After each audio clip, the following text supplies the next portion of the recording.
let's go ahead and go around the horn and introduce ourselves. We'll start off with Jeff. Name and title, degree, and if you can sum up your job experience in less than 15 minutes, that would be a good thing. I'm Jeff Francis. I'm the recording engineer for the School of Music. Also teach the recording courses there. I have a bachelor's from University of Miami in audio engineering, left there and went to Sony Music in Manhattan, worked primarily in the classical division, sort of on the bleeding edge of digital audio. And we did lots of recording on locations, picking up entire control rooms and taking them around the world into concert halls, worked with people like the Boston Pops and John Williams, Yo-Yo Ma, Itzhak Perlman, a bunch of others. Fabulous experience. Really learned just really intense audiophile quality recording and how to deal and interact with musicians on a professional level. While I was there, I started adjunct teaching for McGill University in Montreal, their graduate sound recording program. I taught their digital audio classes, and that led me to University of South Carolina School of Music, where, as I said, I'm a recording engineer. I teach classes. Since then, I have a master's in educational technology from USC. And so that's really helped. In this last year, I kind of felt that I was uniquely prepared to sort of dive into online teaching. And since then, I've really gotten heavily involved in live streaming for lots of people, the school and others. Fantastic. Steve, tell us about yourself. Name, title, degree, and experience. My name is Steve Borders. I'm the technical director of the Koger Center for the Arts. I have a Bachelor of Media Arts from the University of South Carolina, and I've worked all over. I've worked up and down the United States, touring with bands. I've worked at the Koger Center. I'm the original Koger Center employee. In fact, I helped build it. You can find certain spots in concrete where you can find my name etched. In fact, Jeff goes up there and walks. I bet he's never looked down at the steps when he's walked out going on to hang the microphones. But if you look down, you'll see my initials down there on the concrete steps. But yeah, so I've been working, doing everything from, I do all types of sound. I also do, not only do I do sound for Koger Center, I've mixed bands live. I've recorded over a dozen records for various local groups around. In addition to the Koger Center, I also do USC athletics. So if you've ever heard the Rooster Crow, I'm the one that created the Rooster Crow many years ago. Also the one that came up with the concept of putting subwoofers in the football stadium for 2001. So I was like, this sound system you have here is not making this shake. We need to make this stadium shake and give it sound. My name is Jeremy Polley. I am the Interim Coordinator for Music Industry Studies at the University of South Carolina. I got my undergraduate degree in commercial music from Millikan University up in Decatur, Illinois. I got a master's in guitar performance from USC, got a master's in music history from USC, and I'm working on completing my doctorate in guitar performance right now. My experience has been really wide and varied. I spent 10 years working musical retail. I've spent time touring and playing in bands across the Midwest and up and down the East Coast and the Southeast. I've done recording. I've played in professional show bands. I've done studio stuff. I've done engineering.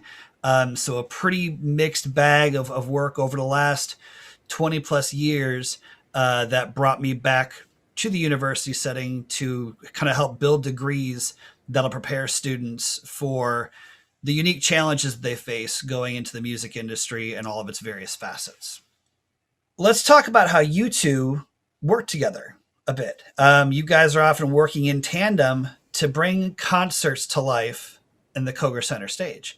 How does that work? Who's doing what? How do your two positions interact with each other? We just kind of figure out who wants to do what. Like with Philharmonic, Jeff will wind up doing the switcher and be looking at a score, and then I'll run the camera, and Jeff will have preset the audio. When we're doing something like the Philharmonic, the audio really doesn't change that much. Once you get it dialed in, it's pretty much set. But when you're doing something like a live stream like we did last night with like the USC big bands, you have to have, you know, a coordination. So Jeff did the video and I did the audio. So we kind of just trade back and forth and see who wants to do what. You know, the Philharmonic, you know, I like working with the cameras because I try to get shots that most people don't get to see. Like if you're sitting in the audience, you're not going to see the same thing that you're going to see in a live stream, because we might zoom in on that violin player's hands so you see their fingers, or a harp player. And Jeff's looking at the score. So, and I can't read music and do switch and do stuff like that. And it's pretty hard to do something like that. So being able to talk to each other and being comfortable in the surroundings, because we've worked together for so long in the Koger Center with him, through the Philharmonic and through USC. It's just like live streaming just added a different component to it. So I figure out the rehearsal schedule, setting up the stage, getting that all done, and then Jeff comes in and we do the performance part of it. Koger is Steve's house. You know, I run the stuff in the School of Music itself, but then our ensembles come in to the Koger Center, so that's where I come over and we work together.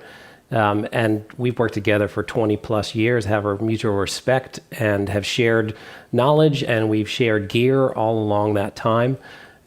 Great symbiotic working relationship to just get the best for whatever group is in there. So like I have been doing the Philharmonic recordings for years, and then when they went to live stream, naturally that I'd be taking over the sound for that, and we added the cameras, and then we worked together. You know, it's such a complex thing to switch classical music where you want to actually know, to kind of follow the viewer through the music, that they can see the different lines of things. It's easy if there's a soloist, but oftentimes in an orchestral piece, where are the lines? And so being able to look at the score and see that that's coming up, and that there's a line in the oboe, and I can call over to Steve and he can get them on camera ready for me to switch to. So it's been a great experience to work together like that. So what would you say has been like the hardest part of making these transitions happen during COVID to moving on to being entirely online live streaming for concerts? What has been some of the biggest challenges you faced in this area? One of the biggest has been just the demand for gear, being able to get things. Last March, everyone bought cameras, everyone bought switchers, everyone bought microphones. Things started selling out like crazy. So, finding relationships where you had people who would be like, oh, this is in stock. They've got 3 of them. Call this guy, to get the equipment that we've done this major install in our 3 primary venues, the Recital Hall in the School of Music, about 200 seats, Johnson Hall over in the Darla Moore School of Business, that's 500 seats, and the Koger Center for the Arts, 2,200 seats, I think, Steve. So putting in these multiple remote-controlled cameras, stage cameras, video switchers, streaming devices, network infrastructure, just being able to get all that was a challenge in sort of the summertime, just to get that gear, because so much of it was sold out. So by the time this equipment got here, in the Koger Center, I was literally crawling through the ceilings, through the basement, drilling holes through concrete, running fiber optic lines, running Cat 5e cable. This whole building's wired. We went up there and measured the angle of the rim of the grand tier of the balcony so we could make the camera blend in with it and not change the architecture. So I had to put in a lot of thought to kind of figure out things. And then one of the, I think Jeff will agree, one of the crown jewels of my mad science was the shell camera. which is a camera that I wound up mounting in the center of the orchestra shell that gives you a rear shot of the orchestra, and you can see the conductor and you can see the audience and you can get looks that most people don't ever get to see. But I figured out how to mount this camera to a metal shell. And, we did that whole process of kind of research and development and destroying a couple things to see how it would do. And, it's worked fabulously since we've installed it. So technology has been one of those things that presented a difficulty, whether it was obtaining the technology in the early days of the pandemic when it was the hottest thing on the market next to like toilet paper, but then also getting that technology in place to operate within the venues, having to kind of tack it on, but also doing it in a way that would allow you to do these shows. Were there issues with the production itself that kind of come up throughout the process? New wrinkles introduced to performances due to COVID? Absolutely, because once you put this equipment in, you got to learn how to use it. And, being able to sync up the cameras, making all the cameras kind of look together, figuring out, hey, this PTZ camera doesn't look like this camera that we have on a tripod. What's going to be a happy medium on a color balance for the things? How much audio is going to be? How much in sync are we going to be? How do I have to change my entire lighting that I do for the Koger Center? Whereas I did lighting that was specifically for live performance out in the audience, now I have to light for television. Yeah, I agree with that 100%. And it is interesting because this is, the pandemic came about and everybody to stop for a second and kind of reevaluate what they were doing. And I find it interesting that as we kind of come out of this pandemic into whatever our new normal is going to look like, this also coincides with the University of South Carolina launching their new music industry studies degree, which is a new concept for the School of Music. It is a non-audition required degree that focuses on several areas of the music industry. So students get a basis in music performance, and they take some lessons. They do some theory and some ear training, but they also take several classes with you, Jeff, learning about recording and recording sciences and recording technology. They're taking classes over the Darla Moore School of Business to learn about business, the actual dollars in marketing. They're taking classes over in the Sports and Entertainment Management School about live event production, about live tour management, and about contract law. And then here in the School of Music, they're taking arts entrepreneurship, they're taking arts marketing, music and money, which is probably one of the most important classes any musician can take in college. And then they're creating these capstone projects for 2 semesters to really show off what it is that they've learned and create a product. And it's interesting to me that we're coming out of this pandemic, and you both are very optimistic about what things are going to look like afterwards. They're going to look different. We can agree on that. But it seems that there's some optimism for this, and that these students coming into the program are kind of entering a new realm of what live entertainment might look like. So from both your perspectives, what do you think live performances are going to look like, for the short term, and maybe if you can prognosticate further down the road for the long term? I think for the short term, we're going to see audiences come back and live stream continue.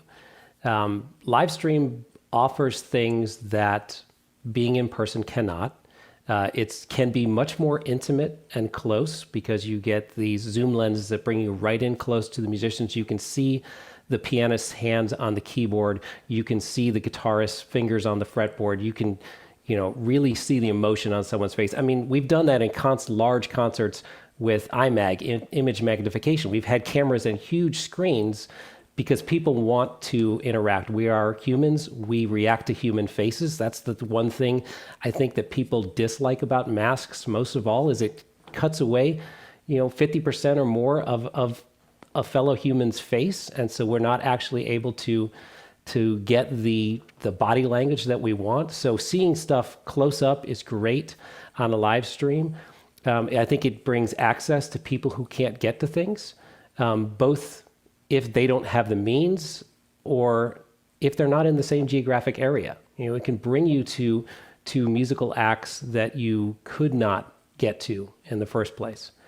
So it's all about connection. We've talked a lot about technology, but really it's about musical connection. And I try to tell my students that, that the whole point of learning the recording technology is to make all that technology get out of the way and make music. You've got to be able to interact with musicians and pull the best music out of them. And sometimes what you need to do is not get in their way. So you can't let the technology get in their way. And the same thing here with live streaming and virtual events. We can't let the technology get in the way, and we need to use the benefits of the technology to make that connection.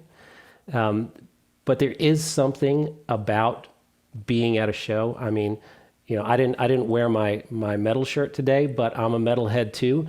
So being in the front row of a metal concert in a tiny little, 250 seat club with crappy loudspeakers, but boy, everybody's just sweating, and that sounds horrible in a pandemic time, but I've done this for most of my life, and it's awesome. I love that time. Wear hearing protection. Always wear hearing protection.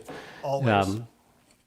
But it's great. There's an energy, and again, there's a connection. That's why I love it. It's the connection with the band and what it means to me and the other fellow fans and what it means to them. And it's that connection that really is the thing that's magic about music. That's why people love music. And this degree, for people who are not performing majors, who are not maybe as proficient to have an audition, but still love music, it's the connection that music makes. Music speaks to our soul, and it speaks to emotions, and it's that connection that we need to maintain however we do it. Whether it's live stream, whether it's people butts in seats in a live performance, we need to keep that connection and amplify it.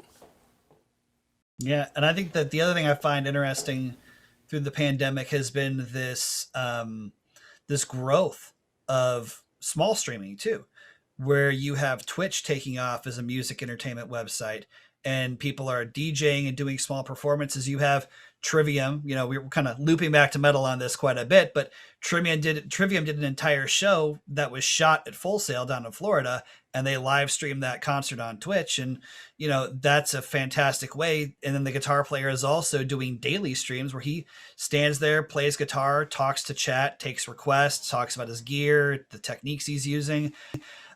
So you have this, like Jeff is talking about, this connection that happens, and the performance can be elevated by the technology. But then we can also really enhance that one-on-one personal connection with the performers off the traditional stages and create these new areas for music creation and music connection. And like you're saying, Steve, there's also the further down the road of the future where these live streaming events and this technology can create entirely new performance opportunities. Like you said with Iron Maiden, Nine Inch Nails has done it as well, really incorporating video heavy productions into their live performances. And yeah, I think you guys are right. We're leading in that direction.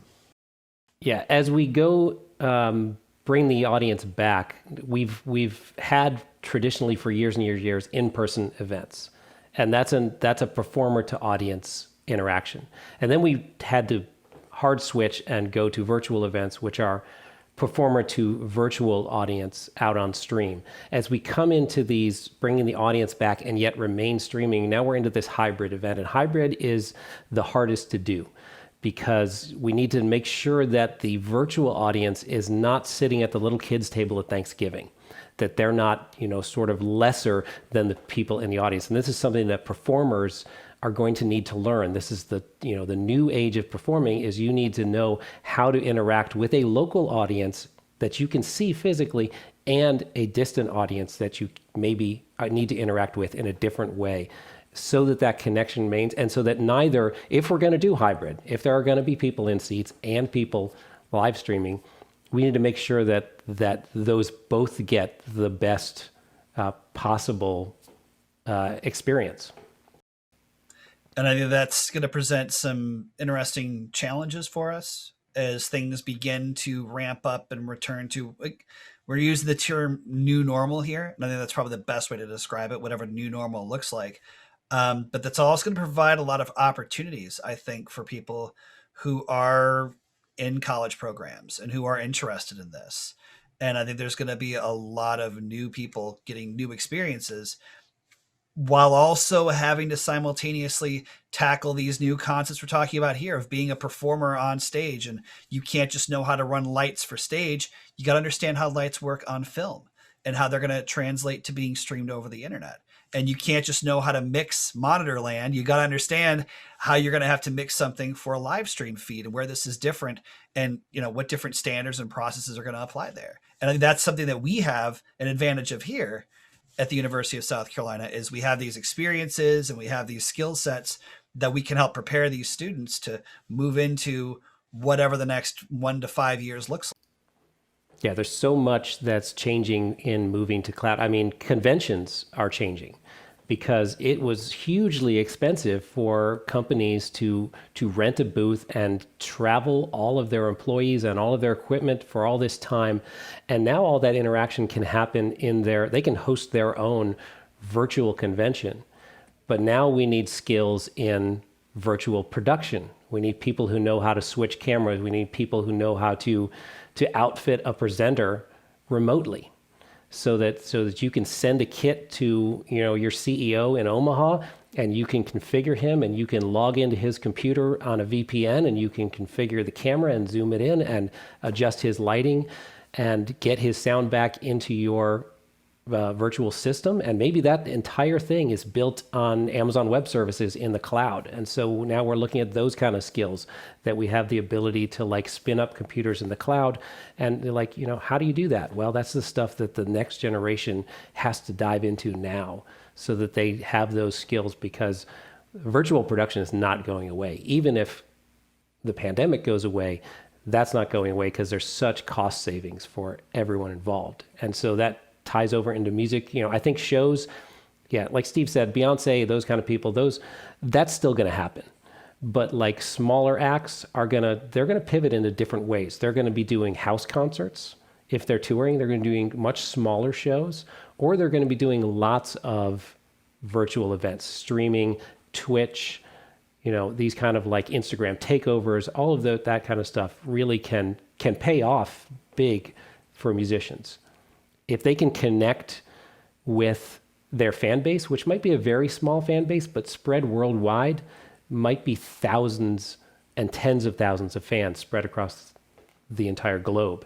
If all of those people sign on to their Patreon at $5 a month, that's a band with a good income. So it's just a different business model. So the last question I give you guys to think about, and this comes from me as a historian and just liking to study history, and I think that's a great thing to look at. This has literally been a 100-year event, right? This pandemic has been a 100-year event that has changed us economically. It's changed us socially. It's changed us culturally. And therefore, it's important that we document and track how culture and the arts reacts to and interacts with these kind of forces. So if you could boil it down, if you could have one little byline attributed to yourself to go into the history books, so people 100 years from now, hopefully that's how long it takes before the next pandemic occurs, but people 100 years ago face something like this, and they go back in the history books, well, what did they do last time this happened? What piece of advice would you want to have scribed next to your name for future generations to look at? Jeff. Fail forward. That's been my motto since March. We're going to fail forward. We're going to push and push and push and learn and learn and learn. And we are going to fall on our faces. But every time we do, we will be farther forward along the path of where we're going. So fail forward. It's about everybody. It's about the arts. It's about continuing the arts. If there's no arts, if there's no culture, that's what our civilization's built upon. And taking that technology and repurposing it, that's my motto. Repurpose it. Look towards the past, see what you can do, innovate, and push forward. You can do it. Yeah, and I think that for me, it's kind of a combination of both what you guys are talking about. What I've told my students over the last year is just to learn to flex. And when you flex something, you bend, you become malleable, but you also, when you flex a muscle, it becomes stronger, right? So you have to be able to flex into new situations, push yourself outside your comfort zone, flex those muscles, and get yourself to where you are uncomfortable, but also creating works that you can be proud of and that you're more than happy to share. Because that's, I think, what this all comes down to is the music and the art that we create and that we share. And it's been a weird year. I think Jeff and I, we've talked about that, and I think we can all agree we've learned a lot about ourselves as creators. And I know, for one, I'm incredibly excited to see what the fall semester brings, to take this year of experiences and learn how we can adapt and create new arts and community works moving forward. So I want to thank you guys for hanging out with me this afternoon. I know you're both incredibly busy gentlemen and both have a lot of things going on, loading in ballets and rehearsing orchestras and all kinds of things like that. And Jeff, obviously, end of the semester. So thank you so much for spending this time today and for talking with us. Yeah, and the new tagline is, there are no rules, only guidelines. Are no rules, only guidelines, and fail forward. I like it. There we go. We got our motto. So thanks a lot.